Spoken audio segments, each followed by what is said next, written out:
करें शुरू कर। सिरसा के पत्रकार बंधुओं को नमस्कार।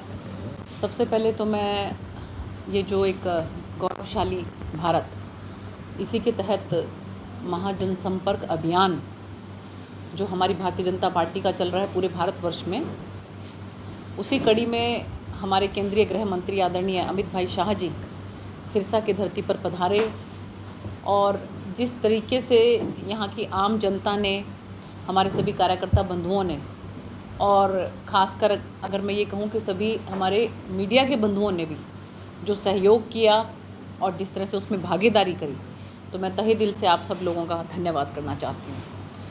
और इसके साथ साथ मुझे लगता है कि ये सिरसा के इतिहास में ऐसी रैली रही कि जिसमें किसी भी तरह का कहीं कोई भी जो वहाँ पर आम जनमानस उपस्थित था, उसमें किसी भी तरह का कहीं कुछ ऐसा नज़र नहीं आया कि उनको कहीं कोई परेशानी है या कोई दिक्कत है। सब के सब जो है इतना रिस्पॉन्सिव थे कि जो भी हमारे केंद्रीय गृह मंत्री जी उनसे बात कर रहे थे तो उसको वो बहुत अच्छे तरीके से रिस्पॉन्ड कर रहे थे। तो इतनी रिस्पॉन्ड करने वाली जो गैदरिंग है, उससे माननीय गृह मंत्री जी भी बहुत खुश होकर गए।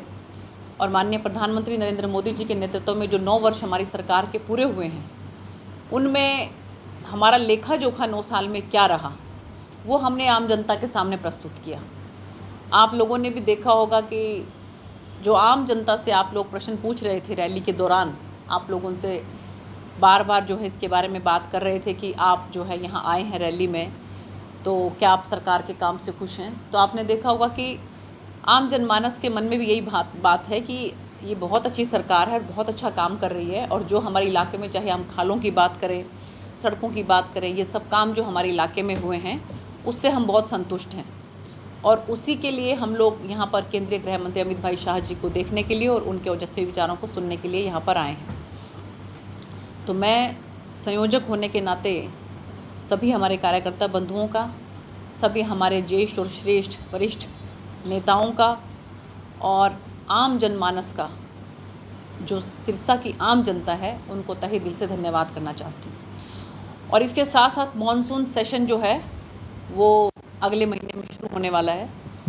और जो ऐसे बातें हैं हमारी सिरसा लोकसभा की कि जो मुझे केंद्र में रखनी चाहिए, वो मैं आप लोगों को विश्वास दिलाती हूँ कि फिर ज़रूर रखूँगी। और जो भी हमारे इलाके में विकास कार्य हो सकते हैं उनको करवाने की पूरी कोशिश करूँगी। जैसा कि हमारे केंद्रीय गृह मंत्री जी ने आप लोगों को बताया भी है कि 1513 करोड़ रुपया हमारे किसान भाइयों को जिस तरह से यहाँ पर फसल बीमा योजना के तहत मिला है, मुआवजे के तौर पर भी मिला है, वो पूरे हिंदुस्तान में मुझे लगता है कि सबसे ज़्यादा बड़ी रकम है। और फूड पार्क के बारे में भी उन्होंने बताया कि आसा खेड़ा में, तेजा खेड़ा में और चौटाला में, इन 3 जगह पर जो है वो फूड पार्क बन रहे हैं। उससे हमारे किसान भाइयों को लाभ मिलेगा और इसके साथ साथ हमारे युवाओं को जो है वो रोज़गार भी मिलेगा।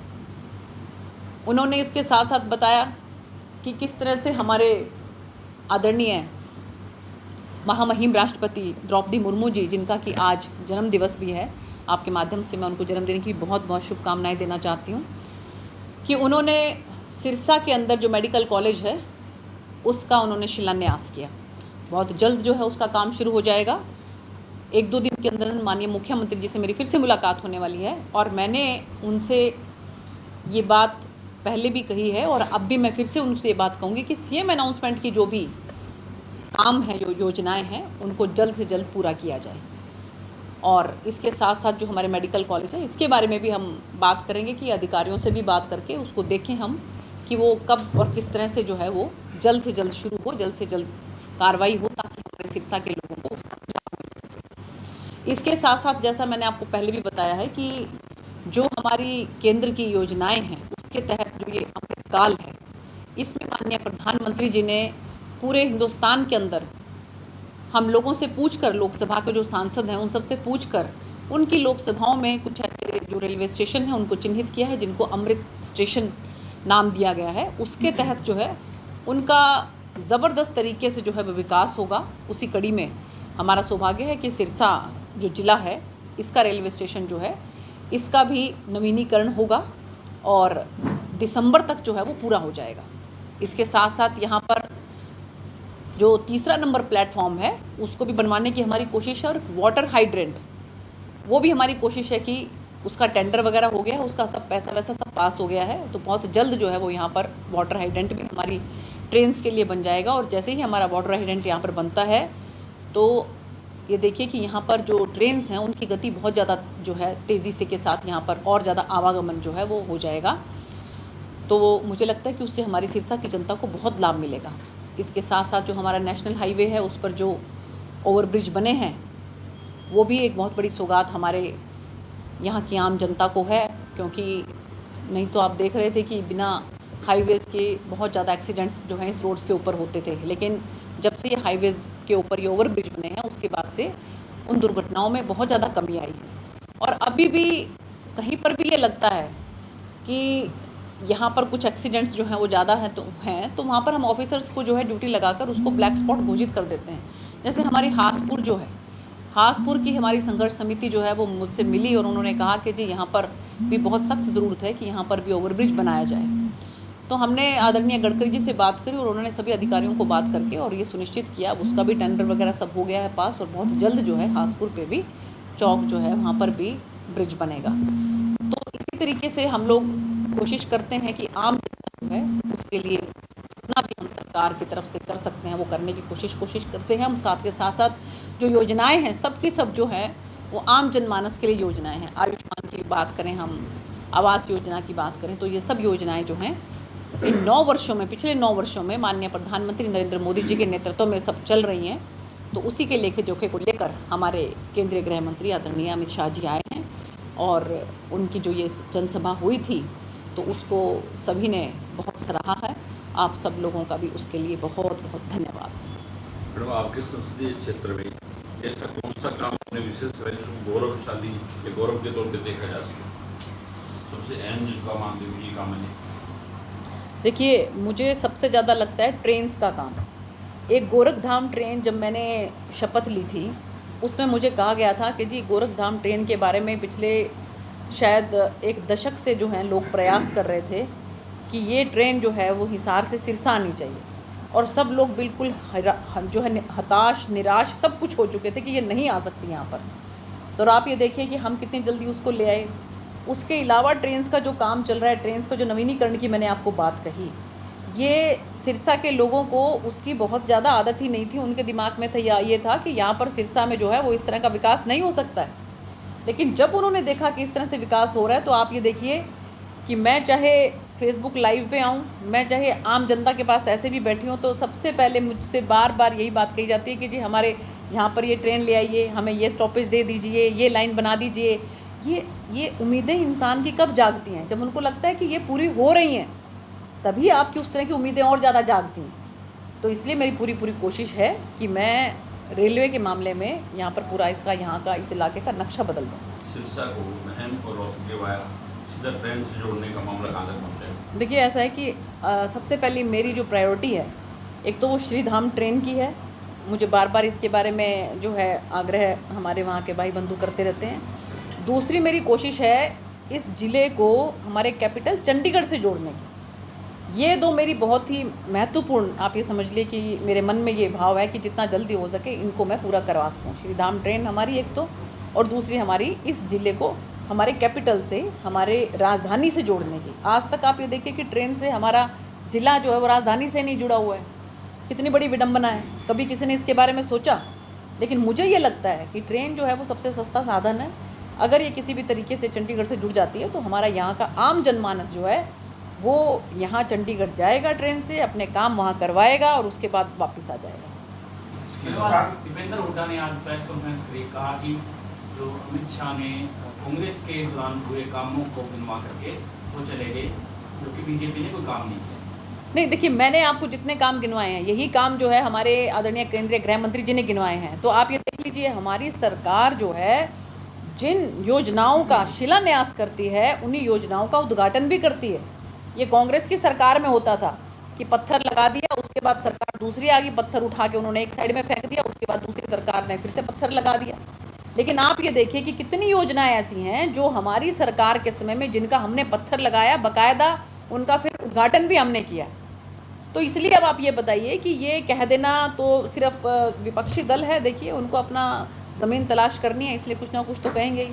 मैम, आपने काफ़ी नई योजनाएं आपके दिमाग में क्या क्या लाना चाहते हैं? देखिए, एक तो मेरे दिमाग में मैंने आपको ट्रेन्स का बताया कि मैं पूरा यहाँ पर एकदम से उसका ट्रांसफॉर्मेशन करना चाहती हूँ, और दूसरा जो है मेरे मन में ये है कि यहाँ पर किसी भी तरह से कोई ना कोई इंडस्ट्रीज़ जो है वो ऐसी आनी चाहिए। उसके लिए मेरी पुरजोर कोशिश रहेगी। जैसे कि हम लोगों ने फूड पार्क तो हम लोग ले आए हैं 3 जगह पर, मैंने बताया तेजाखेड़ा में, आसाखेड़ा में और साथ में चौटाला में। देखिए वो जगह हैं ये कि जहाँ के पूर्व उप प्रधानमंत्री जी भी रहे हैं और इसके साथ साथ मुख्यमंत्री भी रहे हैं, लेकिन उन इलाकों के बारे में भी कभी इतनी संजीदगी से नहीं सोचा गया जितनी संजीदगी से हमारी सरकार सोच रही है। कम्युनिटी सेंटर जो है चौटाला के अंदर माननीय मुख्यमंत्री जी पिछले दिनों जो है अनाउंस करके गए, तो इससे आप अच्छी तरह से अंदाज़ा लगा सकते हैं कि इस इलाके का कितना जो है इसको नेग्लेक्ट किया गया, इसकी कितने इसको जो है मैं क्या कहूँ कि बिल्कुल बेअदबी करी गई एक तरह से इस इलाके की। तो उसको हमारी कोशिश ये है कि इसको हम सर माथे पर रखें हमारी यहाँ की जनता को, और जनता बहुत खुश है। इसलिए आप ये देखिए कि यहाँ पर जनता जो है इस बात को लेकर बहुत खुश है कि हमारे इलाके में बहुत विकास हो रहा है। चाहे हम खालों की बात करें, चाहे हम जो है इंटरलॉकिंग की बात करें, वहाँ पर तो बहुत अब लोगों के अंदर एक ज़बरदस्त उत्साह है और जोश है। उसी का ये नतीजा रहा कि हमारे केंद्रीय गृह मंत्री जी जब पधारे तो भारी संख्या के अंदर लोग यहाँ पर पहुँचे। रोजगार को लेके आपके क्या कार्यक्रम? देखिए, ये इलाका हमारा एग्रीकल्चर बेस्ड इलाका है, तो इसीलिए हमारी कोशिश ये है कि यहाँ पर कुछ ना कुछ एग्रीकल्चर बेस्ड कोई इंडस्ट्री आए। जैसे मैंने फूड प्रोसेसिंग की बात करी, ऐसा ही कुछ और इस तरह से यहाँ पर कुछ बने कि जिससे हमारे यहाँ के लोगों को रोज़गार और ज़्यादा मिले। ये तो मैडम आप जब आपने चुनाव लड़ा उस वक्त भी आप कहते थे कि यहाँ पे कॉटन इंडस्ट्री होनी चाहिए, यहाँ पे फूड प्रोसेसिंग का कोई सिस्टम इंडस्ट्री होनी चाहिए, लेकिन हुआ नहीं 4 साल नहीं। फूड प्रोसेसिंग यूनिट्स तो आपने, फूड प्रोसेसिंग पार्क तो बन रहे हैं ना 3 जगह पर, आसाखेड़ा, तेजाखेड़ा, चौटाला, ये तो मैंने बताया कि वहाँ पे इन 3 जगह पे फूड प्रोसेसिंग पार्क तो बन रहे हैं। बाकी जो दूसरी जो इंडस्ट्रीज़ हैं, जैसे कॉटन के लिए मैं आपको बात करूँ तो हमारी केंद्र की सरकार में जो बजट आया था उसके अंदर भी ये आया था कि एक्स्ट्रा लॉन्ग स्टेपल कॉटन, उसके लिए जो हमारे किसान भाई हैं उसको सरकार कुछ ना कुछ जो है वो मदद करेगी। तो मैंने ये बात उस समय पार्लियामेंट के अंदर भी रखी थी कि जी मेरे इलाके में कॉटन बहुत ज़्यादा होती है, लेकिन जो उसकी क्वालिटी है, जो क्वालिटी चाहिए वो क्वालिटी नहीं होती है। तो वो क्वालिटी किस तरीके से हो उसके लिए हम सरकार से मदद लेंगे, और यहाँ पर अगर हमें वो मदद मिली और यहाँ पर वो कॉटन जो है उस क्वालिटी का हमें मिलने लगा तो बहुत ज़बरदस्त हमारे किसान भाइयों को यहाँ पर उसका लाभ मिलेगा। शिक्षा क्षेत्र में आप क्या करेंगे?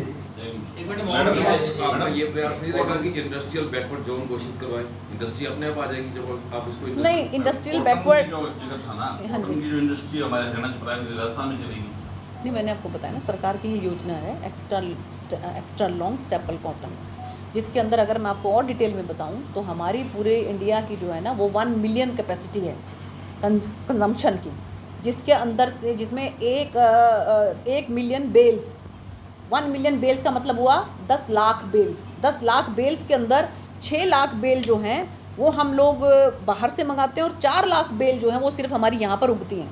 वो 6 लाख बेल्स जो हैं वो भी हमारे किसान भाई यहाँ पर उगाएं। उसी के लिए हमारी सरकार की कोशिश है कि जो हमारे वैज्ञानिक हैं वो उनकी मदद करेंगे, उससे हमारी एक्स्ट्रा लॉन्ग स्टेपल कॉटन जो है वो यहाँ पर उगेगी। एक मिनट, मेरे बाईपास पे ये जगह मेडिकल कॉलेज के लिए लेकिन यहाँ पर ओवरब्रिज की बड़ी समस्या आई है, इसके बारे में आपको रेलवे का ना, ये बिल्कुल आप चिंता ना करें, ये भी मेरे दिमाग में है। अब की जबकि रैली हो रही थी तब भी मेरे जहन में ये बात बार बार आ रही थी कि अगर ये यहाँ पर ओवरब्रिज होता तो हमारी बहुत सी हमारी बसें जो हैं वो कहीं ना कहीं अटक गई, वो ठीक तरीके से वहाँ पे नहीं पहुँच पाई, नहीं तो संख्या ज़बरदस्त तरीके से और भी भारी संख्या होने वाली थी।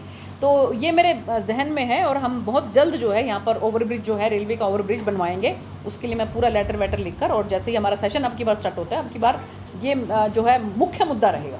मैडम, नशे को लेकर के क्योंकि अमित शाह जी ने चिंता जताई कि नशा है इस इलाके में और उसको लेकर के काम भी किया जा रहा है, लेकिन रिजल्ट क्यों नहीं मिल पा रहे हैं? डेथ लगातार नहीं, अगर मुझे लगता है कि हमें ना इन चीज़ों का एक कंपैरेटिव डाटा देखना चाहिए।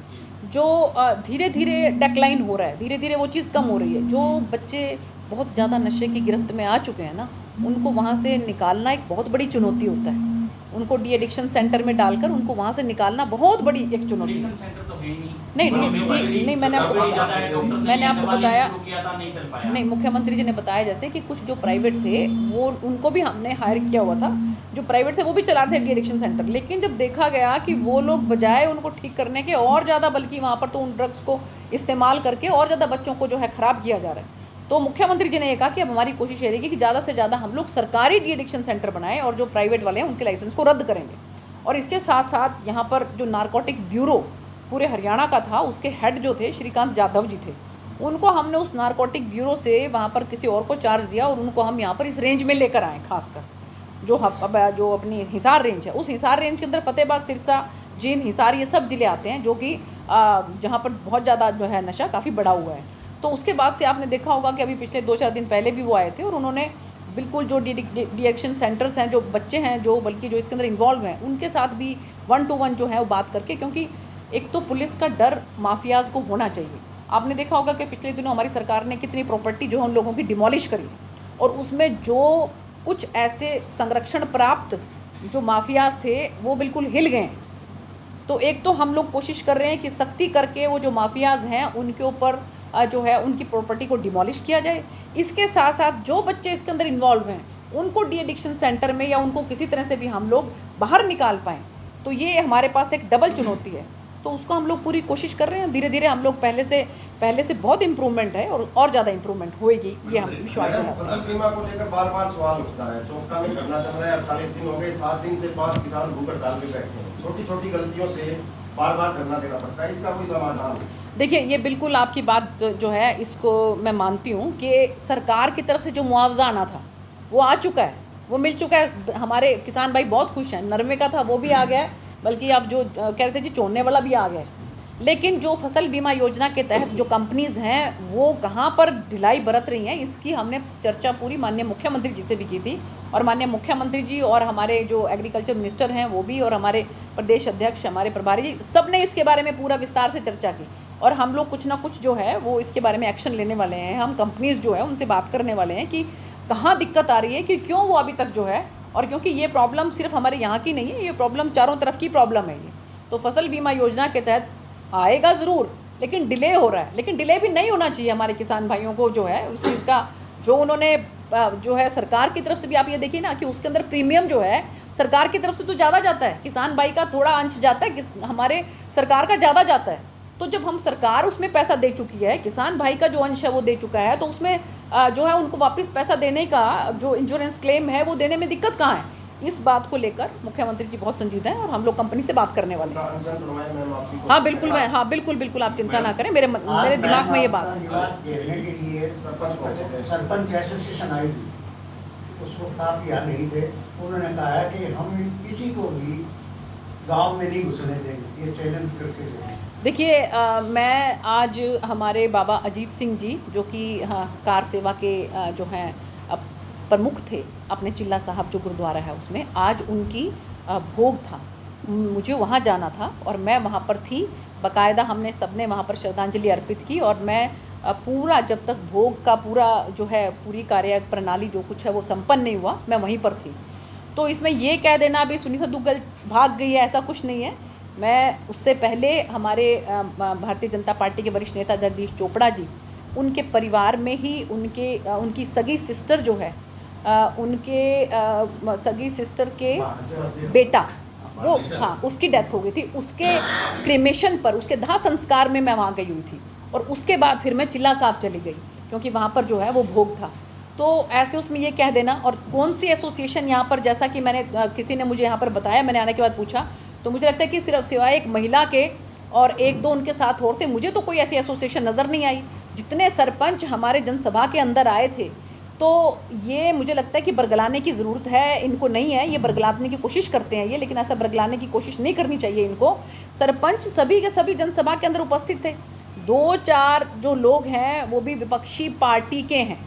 आपको पता ही है कि वो जो महिला हैं वो किससे बिलोंग करती हैं, कौन से परिवार से बिलोंग करती हैं, कांग्रेस पार्टी के ही नेता हैं, कोई उनके संबंधी हैं वो।